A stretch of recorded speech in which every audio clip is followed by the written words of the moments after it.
Secondly, Jordan Ash. Jordan Ash is speaking for Jewish Voice for Peace, Minnesota chapter, of which he is the leader and I think the organizer, right?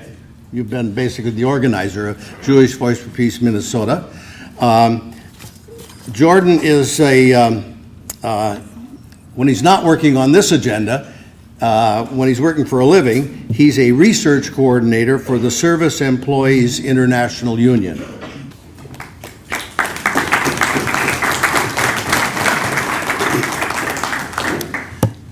Thanks. So when I came in, I saw somebody that I've known for a while for various things, and he said, this is the largest crowd he's ever been at where something I've been speaking at, which is very true. I'm much more of a small group person. As Chuck said, I'm a research coordinator, which means I spend most of my time behind a computer and not talking in front of crowds, especially on this subject. I'm a late comer.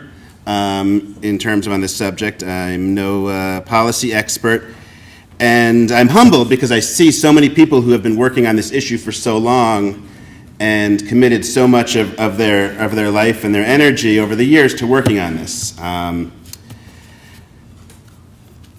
I want to first thank Chuck Lutz and the Peace with Justice Committee and the Central Lutheran Church for hosting this forum and inviting me. And I want to thank the representatives from JCRC, J Street, and iGen for participating. This is a great idea to showcase the range of opinions in the Jewish community on this issue because there are a range. Even within my organization, there's a range. I didn't know we'd also be breaking down the stereotypes of also showing the range of height in the Jewish community. So I've got to, I have to check myself on that one here. I've suggested to my synagogue, Mount Zion, that they host a similar thing, and I think it would be great if other Jewish institutions also did this too. I think it's ironic that the Christians in Minnesota will be better versed on the range of Jewish opinion than Jews. But this is a start, and hopefully my synagogue and others will follow.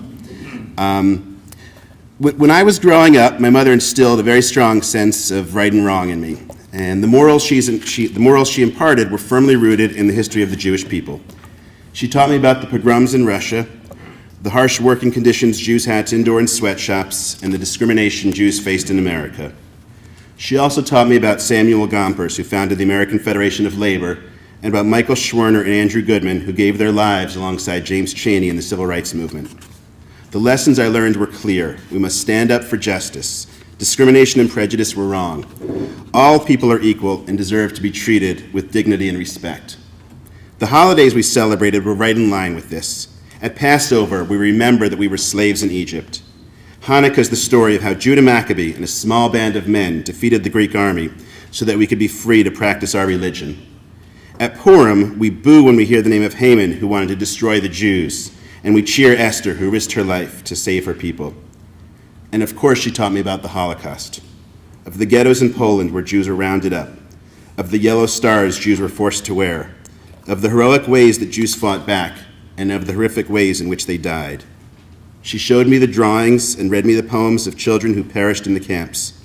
She told me how the United States waited too long to intervene and let the Nazis murder millions of Jews.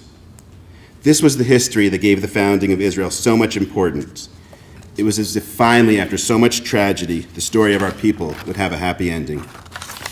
In Israel, the Jewish people would now always have a safe haven, but it was up to all of us as Jews to support and defend Israel. As I was taught it, Arabs wanted to deny us this happy ending and drive all the Jews into the sea simply because we were Jewish. I, like so many other Jews, was taught a version of the founding of Israel in which Israel was a land without a people for a people without a land. It would come as a shock to me decades later when I learned that the founding of Israel involved the forced removal of 700,000 Palestinians. When I got to college in 1985, it was at the height of the campus anti-apartheid movement, and I quickly became involved in trying to get the school to divest from companies doing business in South Africa. In the spring of 1986, I was arrested in an act of civil disobedience along with 10 other students, including Amy Carter, the daughter of Nobel Peace Prize winner and former President Jimmy Carter. Around this time, I saw a flyer about the unholy alliance between the United States, South Africa, and Israel. I wanted to believe that this was an untrue anti-Semitic attack on Israel, but it wasn't. Israel provided arms to the South African apartheid regime. I was floored.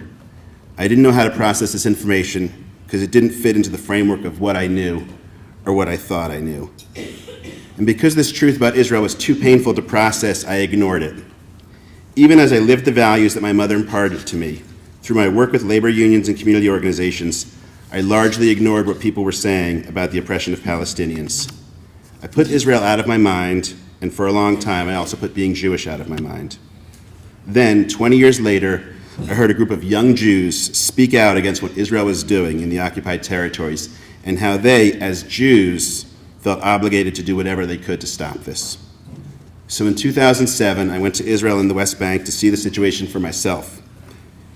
In the 20 years that I had hoped the problem would go away or solve itself, it had in fact gotten much worse. I saw that Israel was building a 425-mile wall that separated communities and families from each other, cut off farmers from their land, and prevented Palestinians from getting to work or school. I saw that the Israeli government was demolishing Palestinian homes while it continued to allow the building of new Jewish settlements.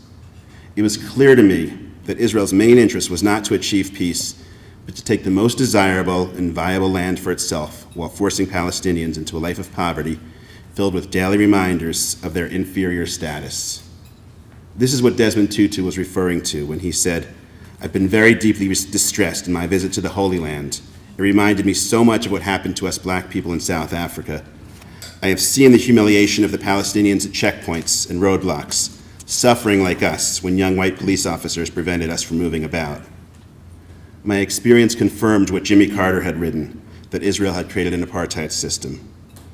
This experience led me to become involved in Jewish Voice for Peace.